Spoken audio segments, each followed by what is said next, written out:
Corporate social responsibility and its historical background. Introduction.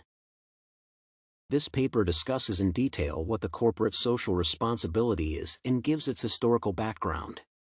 Corporate social responsibility is an important aspect any organization, whether small, medium, or large, should undertake. Taking an organization as a system, corporate social responsibility provides an avenue where the organization interacts with its environment.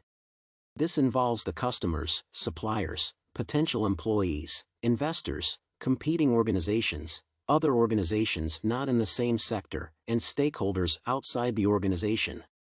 The first part of this research provides a limelight on the corporate social responsibility with an intention to get an in-depth understanding of the concept. The second part of this research explores the historical background of the corporate social responsibility with an intention to know when and how the concept came into being and its importance to the organization and other relevant parties. What is corporate social responsibility? Corporate social responsibility helps organizations to define and play their roles in the society by adhering to their social and ethical standards as defined in their business guiding principles. In addition, it helps organizations get a chance of interacting with the society to help and raise the social status of the people. Some organizations define their code of conduct and the responsibility they plan to deliver to the society around them. Corporate social responsibility is argued by Swaen and Coughlin acts as a communication link between the organization, the consumers, and other stakeholders. This is done through the annual reports and the organization's websites. Annual reports are displayed to the public through the media, and the websites are free to be viewed by any interested party. While the definitions of corporate social responsibility vary, it is generally defined as those actions taken by organizations regarding the employees, communities, and the environment surrounding them. The management defines the extent to which they participate in such actions and may go beyond the primary functions of the firm. A manufacturing firm, for example, may participate in the feeding programs of the hungry in the society despite their principal mandate being not in the community social work.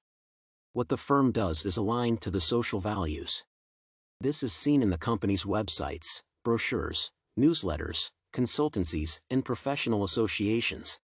Organizations spend a lot of their income on CSR activities. Responsibility pays, and companies spend many of their resources on the social programs than in any other area of operation.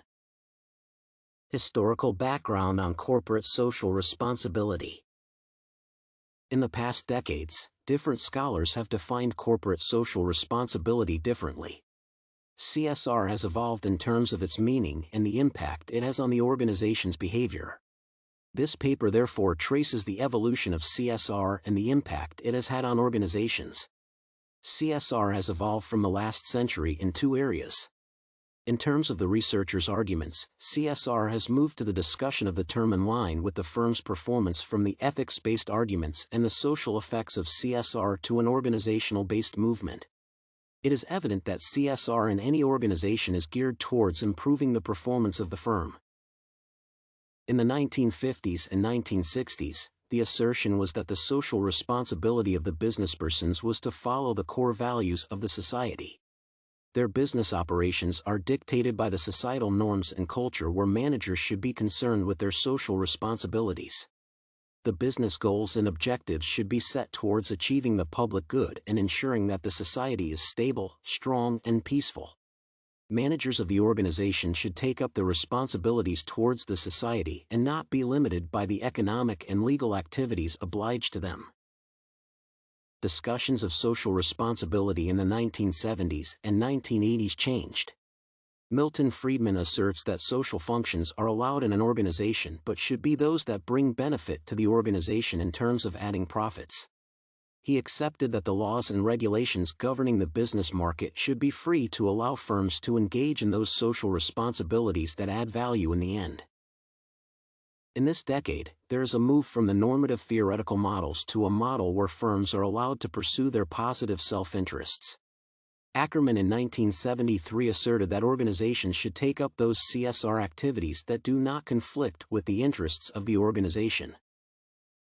From the 1990s up to the 21st century decades, there has been a wide acceptance of CSR activities by all the sectors ranging from the public to private sectors, community-based to the faith-based organizations, and local, regional, national, and the international bodies.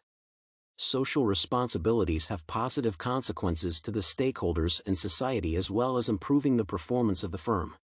Communication link between the organization and its environment has been fostered by the rise in the use of the Internet and related information communication technologies. PricewaterhouseCoopers did a survey on the financial implications of CSR to a firm in 2005, and they found out that more than 70% of the top management employees globally believe that CSR plays a very important role in the business profitability. Those firms are using CSR activities to reach the consumers and enhance close interaction with them. It is forming part of the business strategy and getting more income. Firms nowadays have adopted the new principles of organizations' behavior and culture. These rules are geared towards satisfying the shareholders' interests and the society. Rules of transparency, sustainability provision, partnership with the community, and the varied principles and standards have been formulated to encompass the corporate social responsibility. Researchers have shown that large corporations are involved in corporate social responsibility. However, little research has been done on the small and medium enterprises because of the assumption that they have local and limited market reach. Most of the research done on CSR focus on large corporations, and there is a need to widen the scope to reach the small economies. Conclusion: most organizations, both locally and internationally, are engaged in the corporate social responsibility. Socially responsible organizations have been proven to achieve more in terms of financial performance than those that do not practice. There has been an evolution in the views and adoption of CSR by firms. This is most especially true in the large public corporations. The researchers have viewed the trend in the evolution of corporate social responsibility as a move from its effects on the society to its effects on the organizational performance, and the move from the arguments based on the CSR theories to the performance-based studies.